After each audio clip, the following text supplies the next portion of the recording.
Clytus, I'm bored. What plaything can you offer me today? An obscure body in the SK system, Your Majesty.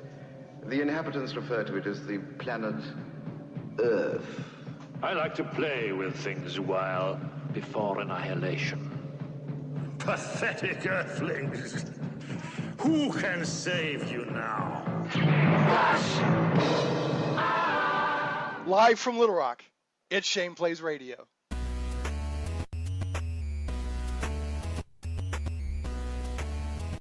Welcome to Shane Plays Radio, Geek Talk Radio. So glad you're here with me.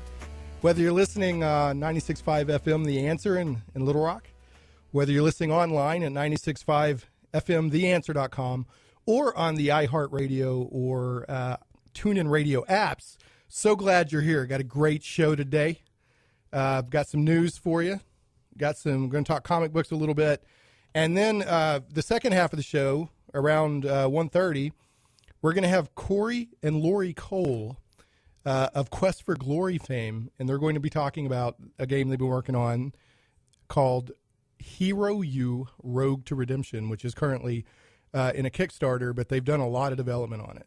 So it looks like it's going to be a great game. Super excited to have them on.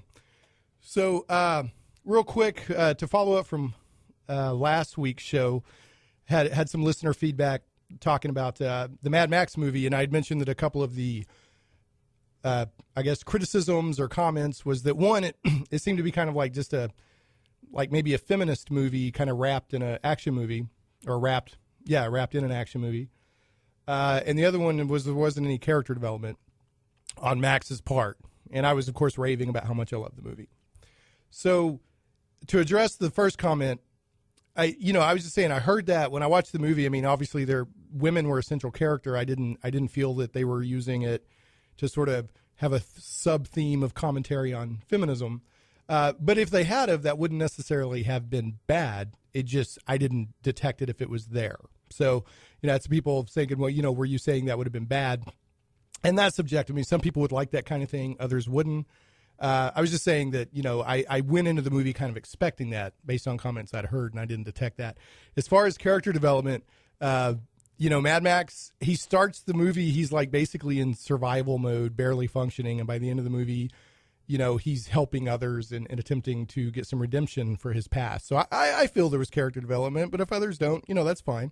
Don't want to spend a lot of time on that because we talked about it quite a bit last week. I love the movie. That's all I can say. I know not everybody does, but I loved it very much. So a couple of quick notes. One, if you want to support Shane Plays Radio, we do have sponsors that are helping us pay the bills, and I appreciate them very much. You can also support the game, or not the game, the show, through a system called Patreon, Patreon.com. Just go to patreon.com/ShanePlays, and you can pledge as low as $1 per show. And my goal is to get $100 per show through Patreon. So, and then that way we have a balance of sponsors, and then also the community saying, hey, we want this show. So that's kind of a goal, kind of an experiment. We'll see what happens. You by no means need to pledge or donate or anything to listen to the show. I don't want you to think that at all. We do have sponsors and the other things, and the show will keep going. But would love to have your support if you so choose through Patreon. Second thing is Shane Plays Radio is the podcast goes out usually within a day or two after today. So Sunday or Monday. It went out Sunday last week, and it's on iTunes now. So search for Shane Plays on the podcast on iTunes. And there's also, if you go to shaneplays.com, that's my blog. There's show notes in there, and I've already put up the show notes for today's show. So as you're listening, you go to shaneplays.com, pull up the show notes and go along. There's notes and links, and the link to that is in there as well. So would love to have you do that and follow along via iTunes. Before I get into the news, I'm going to read a quick ad. We got to pay the bills. Stick around. Like I said, we're going to have some cool news items. We're going to be talking comic books, and we're going to be talking with Corey and Lori Cole about their game Hero U Rogue to Redemption. And if you've never heard of the Quest for Glory series or the other stuff they're involved with, I would be kind of surprised because they're big names, and I'm super excited to be talking with them later. But first, let's pay the bills. We got Rock City Alarm Company. Privately owned and licensed by the Arkansas State Police, Rock City Alarm Company has been in business since 1996, specializing in sales, installation, servicing, and monitoring of burglar and fire alarms for the state of Arkansas. Rock City Alarm provides service for residential and commercial alarms. Rock City Alarm now provides cellular monitoring with remote arm and disarm. So call John Hardiman. I know John, he's a great guy. I call him John Rock Hardiman. He used to be in a lot of bands, and he could play that axe, is all I'll say. He could do some Crazy Train, man. Anyway, back to the business. Call John Hardiman at 501-541-8747. That's John Hardiman, 501-541-8747, and it's Rock City Alarm Company, 501-541-8747.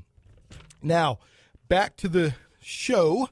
Here's our news topics. There's some cool stuff going on in the news. And man, I could spend an entire hour just going over news topics. There's so much stuff out there, but this is the stuff I've kind of curated for you.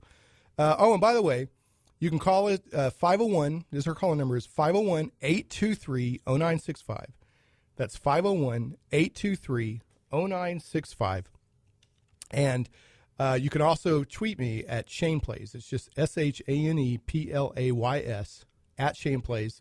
So if you have a question or a comment or just anything you want to talk about regarding to the show, you can call in 501-823-0965 or hit me up at Shane Plays. So now here's the news. The news. Straight, I'm even wearing my fedora like an old reporter. So just want you to know that. Use your theater of the mind on that one. We have a video game Hall of Fame now, people.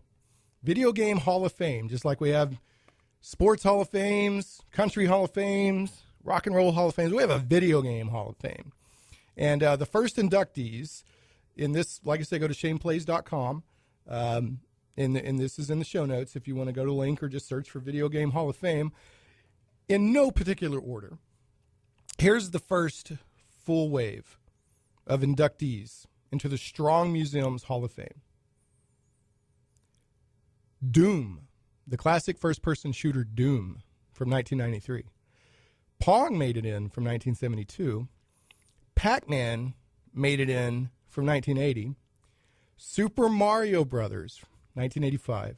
Tetris from 1984. And World of Warcraft from 2004, which World of Warcraft, that kind of surprises me. It's newer than the other ones, but it has had a massive impact on gaming. But the games that were passed over include Angry Birds, The Legend of Zelda, Minecraft, The Oregon Trail, that's a classic game, Pokemon, The Sims, Sonic the Hedgehog, and Space Invaders. So this is going to happen every year. They'll have a chance in 2016. So the criteria are, for the World Video Game Hall of Fame, are games that have enjoyed popularity over a sustained period and have exerted influence on the video game history or on popular culture and society in general. So people love lists like these. They'll argue over like what should be in, and yeah, that was cool that made it in, or that's not cool that it didn't make it in, kind of thing. And so feel free, you can call in and talk about it, or debate amongst yourselves. But that is the Video Game Hall of Fame. I think it's cool that they're doing it. So I look forward to seeing future years what happens, who else makes it in. I think Space Invaders definitely deserves a place because it was just one of the first. I mean, it really kicked off the arcade video game revolution. So, of course, let's see, let me go double check. Yeah, Pac-Man did make it, but Space Invaders didn't. All right, GOG, Good Old Games, GOG.com, their 2015 DRM free summer sale is on, and there's big discounts. So make sure to check that out. And there's a link on the blog that goes straight to it. If you go to the show notes on my blog, shaneplays.com, and it says, these games, it says the GOG.com 2015, etc. If you follow that link, that's an affiliate link. So if you go there and you buy anything off the link on my blog, then that helps support the show. So once again, you don't have to, but it's a nice thing if you want. But they've got, I'm just going to pull the site up right now. They've got Interplay games. They have Saints Row, Lords of Zulima, Wasteland 2, Shadowrun. They got all kinds of stuff.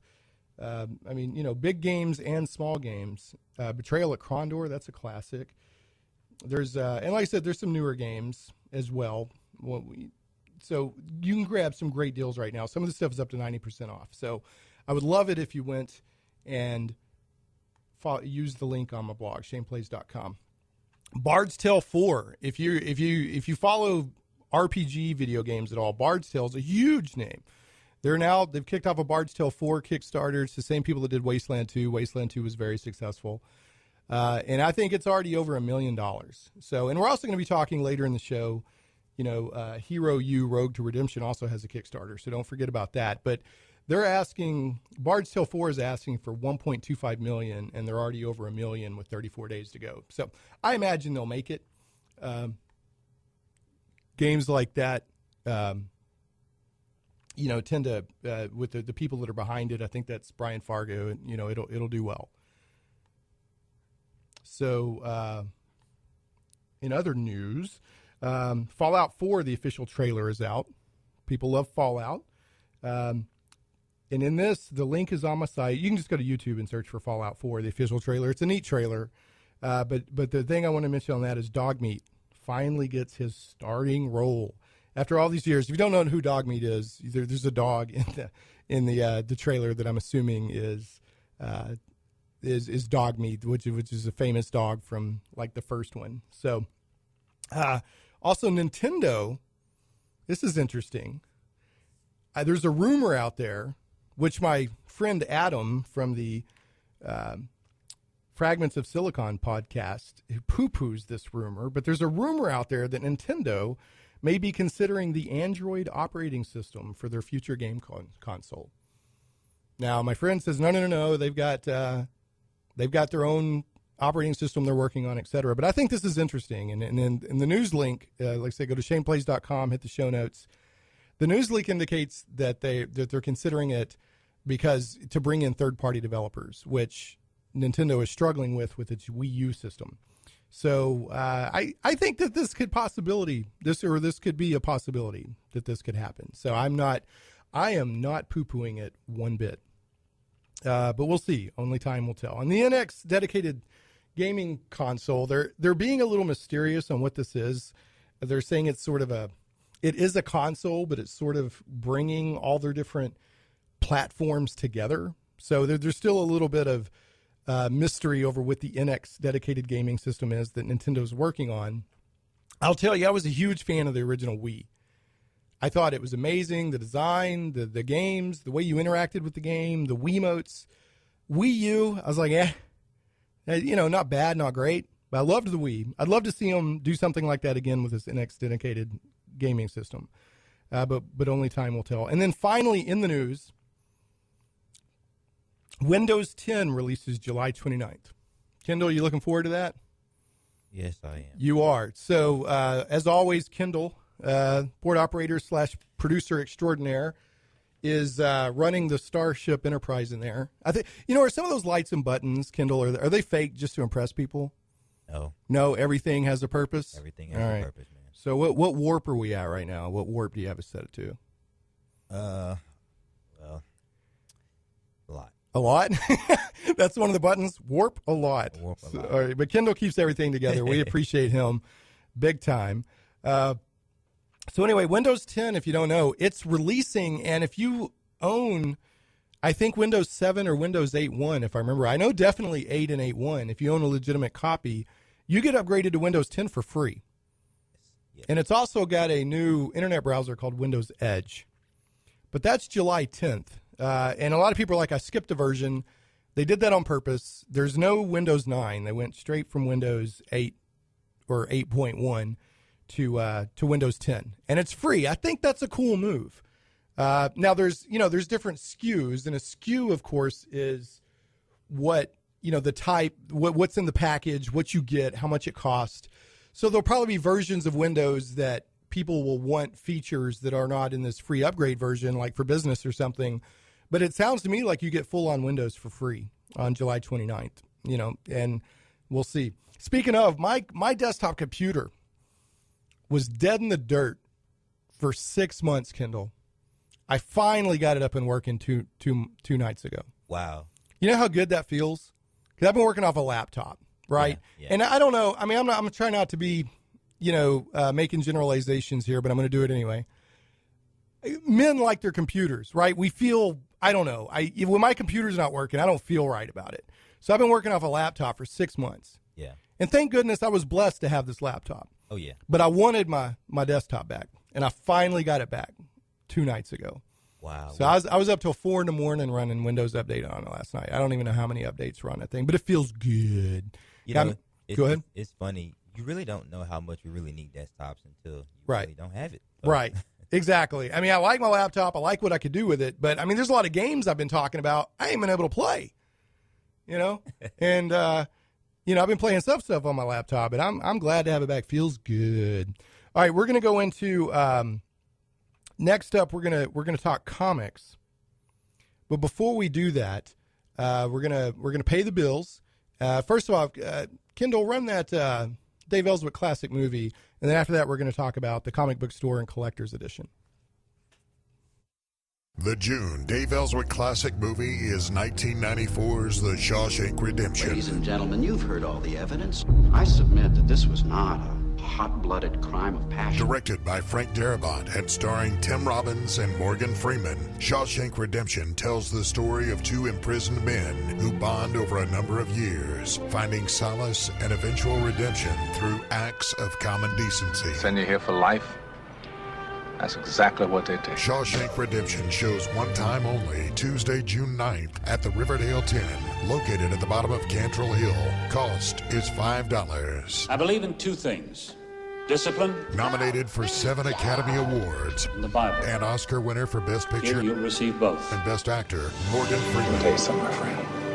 Hope is a dangerous thing. Tickets on sale now at Riverdale 10. The June 9th Dave Ellswick classic movie, The Shawshank Redemption. Brought to you by the Riverdale 10 and 96.5 FM, The Answer.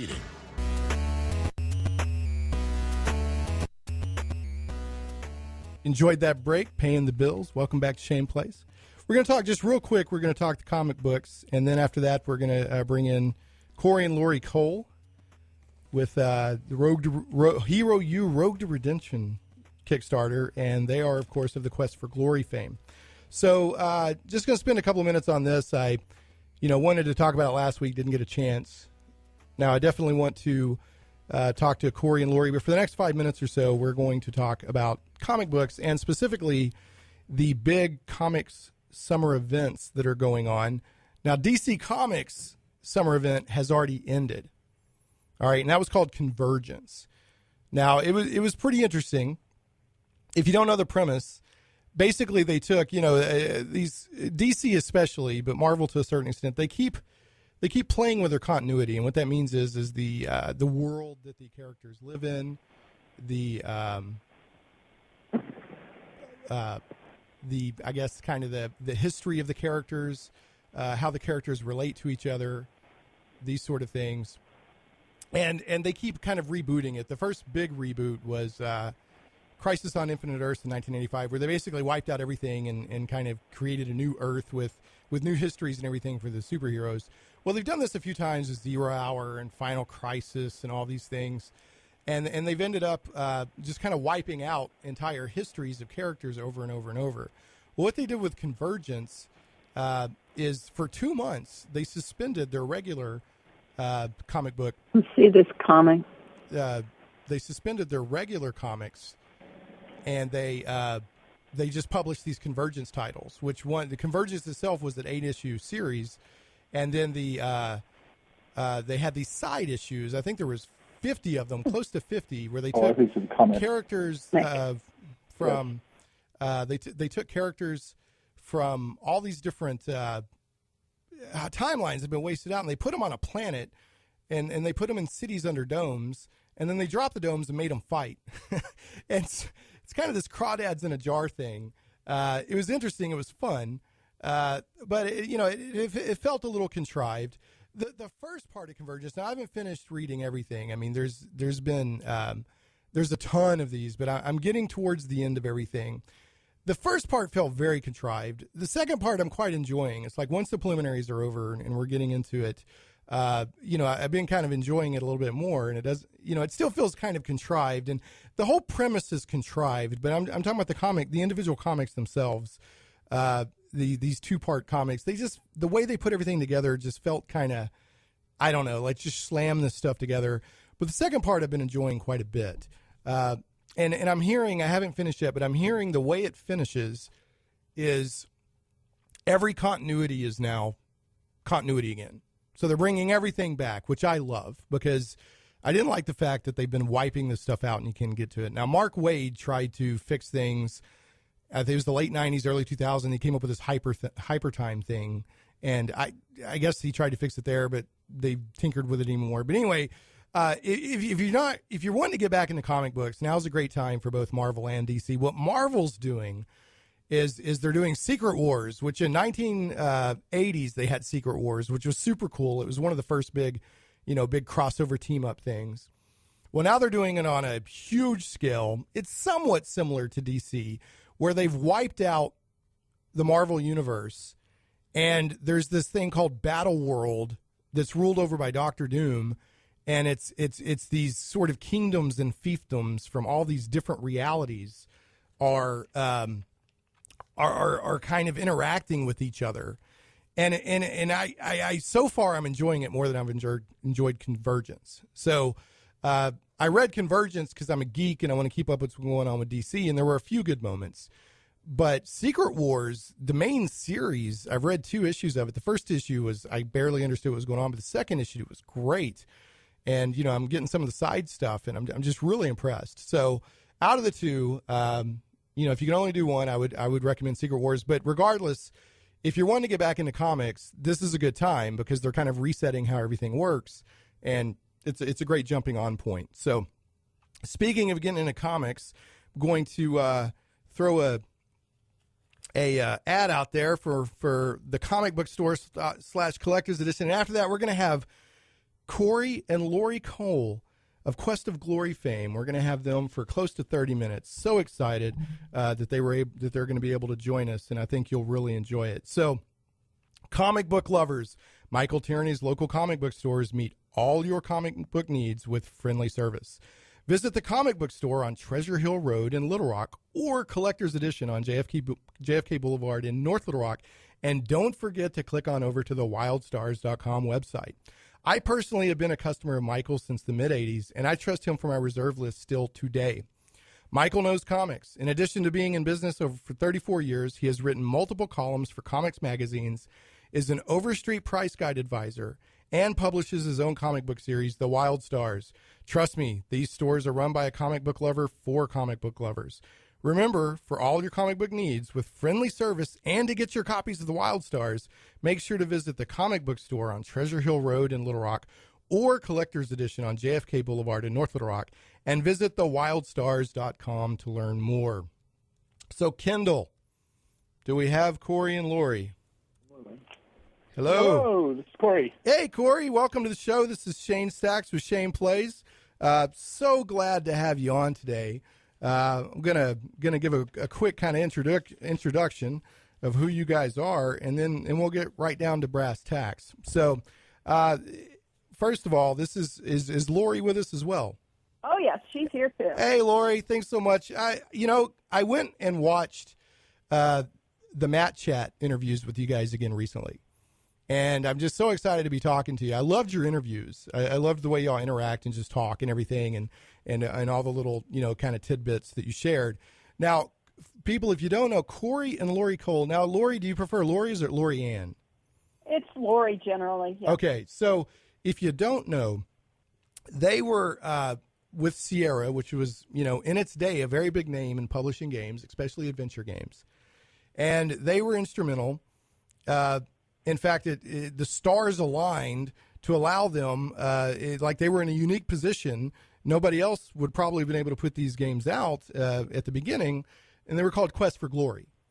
And they were sort of a synthesis of role playing or not role playing, RPG elements and adventure elements. Would you say that's a fair characterization?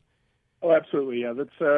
We like to say that we started out from tabletop gaming, right? And we tried to make a game on the computer that felt like a tabletop game with a really good dungeon master. Well, if I remember right, one of the things that got you the job was they said we need somebody who's an award-winning Dungeons and Dragons player. Was that correct? Oh, yes. They didn't actually, what they wanted was an Ultima clone, but we didn't give them that. We gave them what their tools were ideally suited for, which was this adventure game synthesis. Right. Which was the idea was basically take their engine, which was by adventure gaming, it's basically exploring puzzles, set scenes. And most of the role-playing games at the time were basically going through a big maze of a dungeon. Right. We said, we don't really need that. You can do role-playing anywhere. So we tried to give you beautiful backgrounds that were cities and forests and so on. And then the role-playing part is we gave your character stats and equipment and so on. And you get to fight combats. You get better at it as you go along. All of your skills become improved as you use them, as you practice them. Right. Yeah. I mean, I was playing, and we'll get to this in a second in more detail, but I was playing the combat prototype for your new game last night, and the same thing. I noticed that my skills were leveling up as I used them. So that's definitely not just adventure. That's very much an RPG game element. Now, if people, let me back up a second. If people want to call in and ask a question of Corey and Lori, our phone number is 501-823-0965. If you're listening online, you can still call in. You don't have to be in a local area to call in. And you can also send a tweet to Shane Plays. That's at Shane Plays. So love to have your questions if anybody out there would like to ask them. Now, in my show notes at shaneplays.com, there are multiple links here talking about Corey and Lori in the notes if people want to look stuff up. First of all, I actually did a blog post late last night that talks about their Kickstarter for a game called Hero U, Rogue to Redemption. And you'll find out that Corey and Lori love their puns. So this stuff is, that's going to be the first of many puns that you're going to encounter if you play their games. I've got a link to the Kickstarter, which that has 10 days left. Is that correct? Yeah, we have 9 days actually at this point. You have 9 days. I was looking at it. 1,500. We're trying to reach at least $100,000. And that sounds like a lot. It is, but games are very expensive to make. We're paying a whole team. We have about a dozen people on the team working on this. Right. Well, you've been one of the things that I've been impressed with in not only your interviews on your previous games, but what I've read about your new game. You both are very upfront about what it takes. Yeah, we try to be really, openness and honesty is kind of a keynote for me. And I think that one of the interesting things about Kickstarter, Tim Schafer with Double Fine Adventure, which is now Broken Age, kind of started this trend of saying that we're going to show you how the sausage is made. Right. And making games is a really, really messy process. No game ever comes in on time or under its original budget. There may be two exceptions in history. And it's things always go wrong, but it's really exciting at the same time. Well, I wanted to make a comment on the puns. I used to always think it was dangerous to make all these puns until a friend explained to me that accidental puns are okay. And she said, when no pun intended, then no punishment. See, I love that. I'm a fan of puns, both good and bad. We're going to get, we have a caller actually that has a question. So let's try to bring them on air. Can you hear me? Yes, I can. What's your name and where are you calling from? Nathan. Hey, Nathan, what's going on? Hold on. I think we may have accidentally lost Corey and Lori. I'm checking. Hold on a second. Kendall, have we accidentally lost Corey and Lori? Okay, we're going to have to get them back on. Hold on a second, Nathan. And then I may go ahead and give me what your question is, just in case for some reason we can't have get you guys both on the same time, and I'll ask it. I was reading various information online. I just wanted, first of all, I wanted to say, I'm a big fan of the Quest for Glory series. I've been playing it for quite some time, and I have the whole series, including a Quest for Glory 5 box that was given to me at Gen Con that was signed by a couple of the people on the team that were working on it. Oh, that's very cool. The question I have is, while looking around at information online, I noticed there is an RPG setting called The World of Gloriana. Now, if I remember correctly, sorry about the train, if I remember correctly, the world that the Quest for Glory games and the Hero U games take place in is called Gloriana. And if I remember correctly from Matt's interview, the Coles also made modules for role-playing games. And I'm curious if there is a correlation between the Gloriana setting for role-playing games and the Gloriana world that's used for the Quest for Glory and Hero U setting. Okay. We'll definitely ask that. So is there a correlation? Yeah, and, Corey actually, I'm not sure about Lori, but Corey would write modules and send them out to be published. So there very well could be. Hold on, let me check and see. Kendall, how are we looking? Do we have, can we bring Corey and Lori back in? I think we're working on that right now, Nathan. Okay. All right, we got everybody now. So sorry about that, Corey and Lori. We do have the bridge for the Starship Enterprise in here sometimes, and every now and then, even the Enterprise. Okay? Yeah, Scotty took the day off, so we've got a junior engineer in engineering. But anyway, it broke down and the holograms became real. No, again. I'm just joking. Kendall works his tail off and does a great job. He's wrestling with a new system. So. All right, so the question was, I don't know if you guys got to hear it, Corey and Lori, but this is Nathan. I actually know Nathan from for a few years now, and he's he knows his stuff when it comes to games. I've been to his house, he's got a gaming collection you wouldn't believe. But his question is, the world of Gloriana, or the world of Gloriana, which I guess the Quest for Glory games were set in, is there any correlation with any of your tabletop RPG products that you put out? Well, there's certainly a correlation with the ones that we ran, but the only one that was published is Corey's. Yeah, so Gloriana is not involved with my one published role-playing module, which is called Tower of Indomitable Circumstance, published by Judges Guild. But Gloriana was, we had two of our own gaming worlds for tabletop gaming, one of which we called Gloriana, and the other one is called Corianne, which is a combination of our two names. And they're actually parallel universes to tie in. But yeah, Gloriana was our main world. It is based on Earth. It uses all of Earth's geography. Instead of the Mediterranean, we have the Med Sea and so on. So yeah, we needed a world to come from before we started doing the computer games. So that was kind of the setting for it. What actually goes on each game in the Quest for Glory series and in Hero U is set in a different location, and we kind of go around the world, and we have a different culture and so on around you as you're doing your role playing. But that was for the Quest for Glory series. With Hero U, we're concentrating not as much on the locale as on the setting and what the setting is doing to the characters and how the characters interact with this ancient castle that has years and years of history that you're going to, in the course of the game, undercover and discover as you go on. So it's exploration, discovery. Yeah, go ahead. Well, I was going to say, if I'm not mistaken, you two met playing Dungeons and Dragons, right, at a convention? Yeah, actually, and my paper module had quite a lot to do with that. I was actually it had just come out, and I did a demonstration at a science fiction convention in San Francisco. And by coincidence, Lori was in San Francisco at the time visiting her aunt, and I was up there with some friends from Southern California. And this really cute girl wanders into the game room, and I'm short of players. So I say, well, and she's looking around for a game. I say, well, why don't you join mine? And, of course, the rest is history. Okay. Yep, so that's how we got together. I love it. So, Nathan, do you have any other questions? I'm going to put you on the spot and ask you a question, but do you have any other questions for Corey and Lori? Just a one quick question about the Hero U setting and the Kickstarter that's going along with it. I know that everything's tentative, but with the actual success of this Kickstarter, the new one, when do you hope to be able to have your product available for sale? Well, we hope to finish it late this year, probably around October. We'll have all the code complete.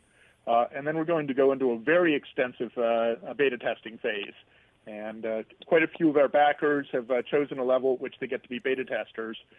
So we should have something to them to test by the end of the year. And then when we're absolutely sure it's super solid, then we'll release it sometime probably in spring of 2016.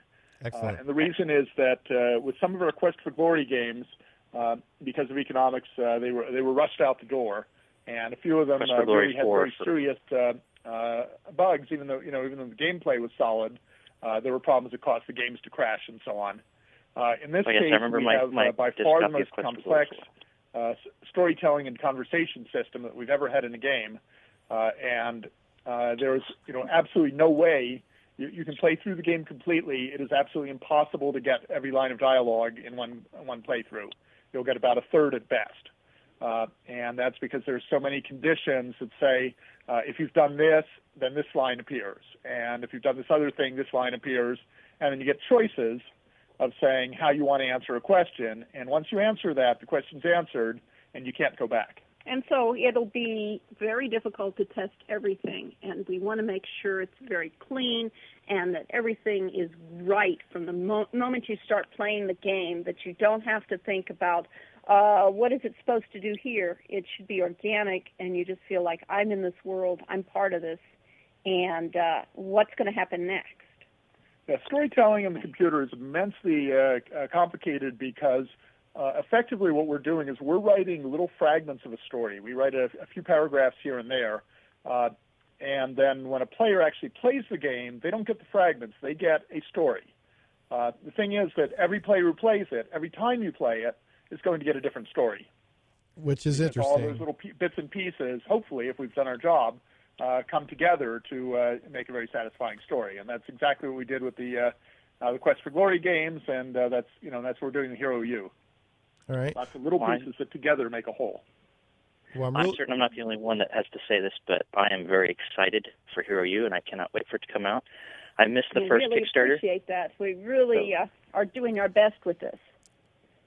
I missed the first Kickstarter, so I am planning on hitting this one before it goes away. I've got some money coming in that's earmarked for it. Earmarked. Because I really want to help support. And I'm going to order one of those meeps, by goodness.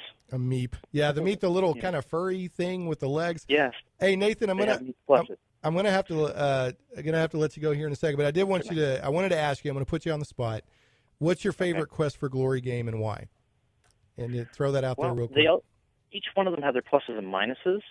Overall, though, even though it was fairly buggy, my favorite was Quest for Glory 4. It had the most in-depth story, and the story actually affected the player, or the character that you play in the game, very directly.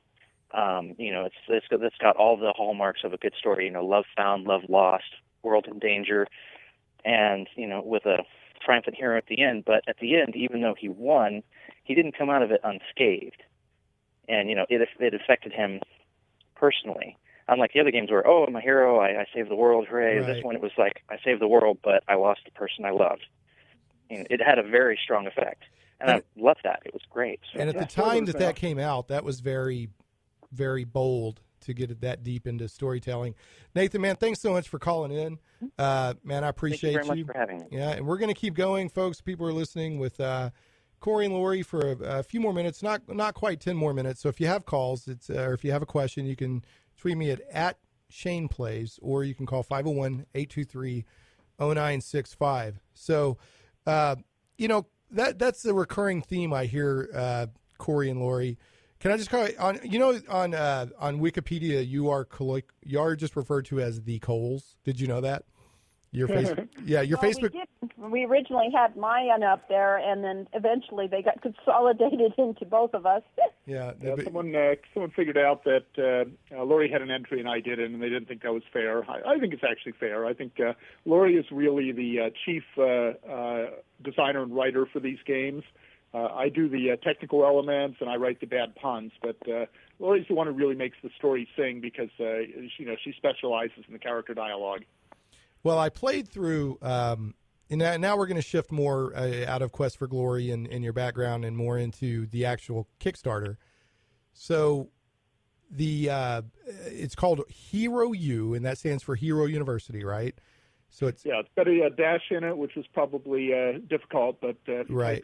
go to the Kickstarter website and type in HERO-U.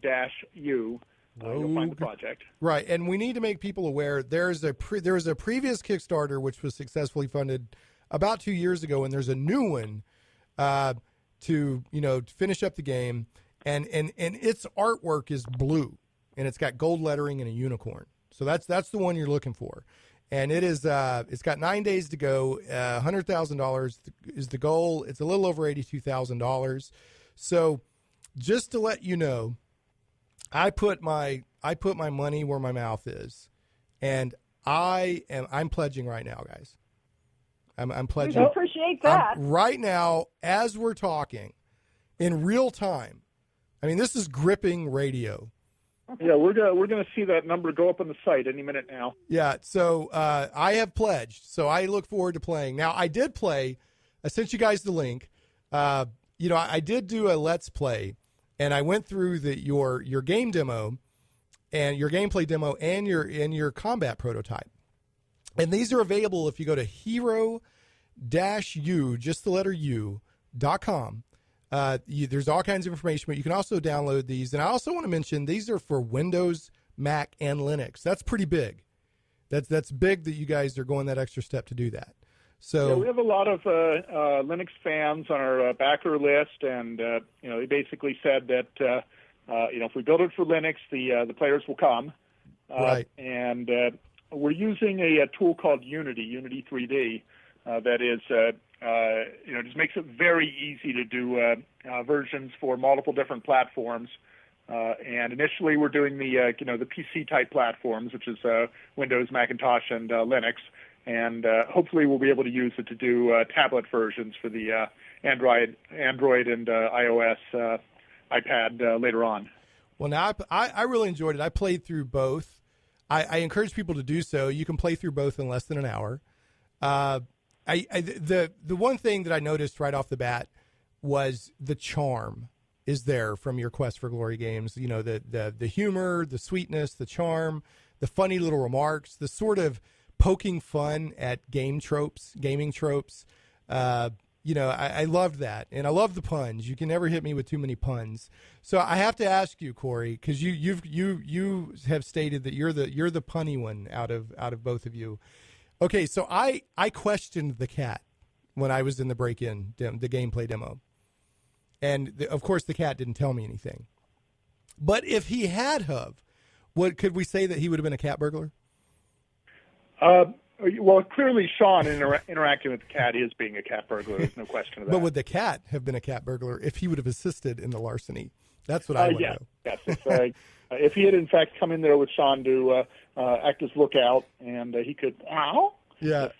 If somebody was about to come into the room, then yes, I would say he would be definitely a cat burglar. So that was a fierce-looking cat. At first, I thought there was like a panther coming at me or something, and then it turned out to be just sort of a domestic house pet. But the setup, that's kind of a catty remark.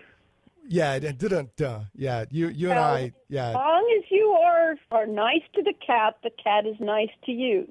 You will notice, though, we give you the option to be not so nice, nice, and you'll see what the consequences are then. I did not and tip you the definitely cat. By that. That was one of the charming things of the Sierra games is that you could try out all sorts of silly things, and if you did, sometimes the consequences were not so favorable. But you get to save your game in the actual game. Unfortunately, in the demo, you can't save your game, but it's short. You can start over again. Right. I really enjoy playing it. One thing that, Lori, you've remarked before in interviews that you don't like adventure games that are so, like, you have to read the developer's mind to understand the puzzle solution. And that, it's like you're banging your head against a wall. And once you get the solution, it makes sense, but there's no way you would have guessed it. So, I can't stand that either. That turned me off of some adventure games when I was growing up because it was like you just get absolutely stuck. But the level of difficulty in the gameplay demo was just right. I explored, I played with the things, and then I finally figured out the puzzle and it made sense. Now, yeah, and I liked the combat prototype. I like that it's turn-based combat. I'm a big fan of turn-based combat. It doesn't overwhelm you with options. You can do your combat And there's a few options you can do, but it doesn't overwhelm you, or you don't have to be some master clicky game player, twitchy, to do the combat. I will tell you that the Guardian beat me. We were both down to hardly any hit points, and he got the last hit in, and it was getting pretty late, so I just let him get the last laugh. So, but that's good. That's the right balance then. I enjoyed it very much. So you've got your traps, you've got your bing boom is the most important thing against the final boss. Yeah, that's devastatingly powerful. What you talking about, the flambe? I'm sorry. You said the big boom. Were you talking about that kind of Molotov cocktail, the flambe thing? No, there's something you pick up from in the final room after you defeat the previous final room after you defeat the green Proach, which is the praying mantis roach. Right. If you search its nest, you'll find an object called a big boom. I thought I did search its nest. I guess I'll have to go back and play it again. I guess so. And that is actually one that in the game you would not get this early in the game. But it is devastatingly powerful. It could take the dungeon down around your knees if we allowed that. And it certainly will do a lot of damage to anything, even a powerful skeletal warrior. Okay. So, I almost dropped him without it, but he got the last hit in on me. So right, I really enjoyed it. Good stuff. Yeah, I'm looking forward to the game. We're about to run out of time. Radio goes so quick, but I did have to ask: at any point in the game, is there an appearance of, or does anybody get turned into a banana slug? No, I don't think we have any banana slugs. We might do it as a little text message, as a little reference joke. Yeah. Well, remember though, this is the first game of a series. Right. And there's always a chance for banana slugs to come up in a sequel. You never know. You never know when banana slugs are important for heroes. All right. I do want to say that one of our basic game philosophies is game has to be fair, and we always thought that when we were making Quest for Glory that we were making really easy games because all the information is there in the game. Everything should be obvious, and we got feedback that our games were really hard. And what that really means is they're rich. There's so many different things you can try. That even though the puzzle solutions are, relatively easy and logical, you may not find it for a while because there's so many other things you can do. So we want to make this a rich exploration game. We are trying to make sure that we're telling a story. We don't want players to get frustrated or stuck because of illogical puzzles. Everything makes sense. All right. Well, on that note, games must be fun. Go to, and they are, I guarantee you the Coles games are fun, they're whimsical, they're great. Go to Kickstarter. You can go to shaneplays.com, look in the show notes. There's a direct link there. It's Hero U, Rogue to Redemption. Corey and Lori, thanks so much for your time. I hope for a successful Kickstarter, and I hope to play your game just as soon as my sweaty little hands can get to it. Yeah, actually, Hero U Adventure role-playing game. Oh, is that what it is on Kickstarter? Okay. Hero U. I do urge people, whether or not you're going to contribute, watch the video. It's only a 2-minute-long video, and that shows off scenes from the game, and will let you give you a very good idea what the game's about. All right. Well, thanks both. I'm honored. I'm not showing it, but I'm just tickled out of my mind to even be talking to you. I got to wrap the show. Got to pay a bill with a sponsor real quick. Y'all have a great day. Thanks so much for coming on. All right. Thanks for having us on, Shane. Thanks a lot. You're welcome. Listen, folks, these days, your business can provide its employees with the same benefits packages as even the largest Fortune 500 companies. You could do that with the Make-em Teague agencies.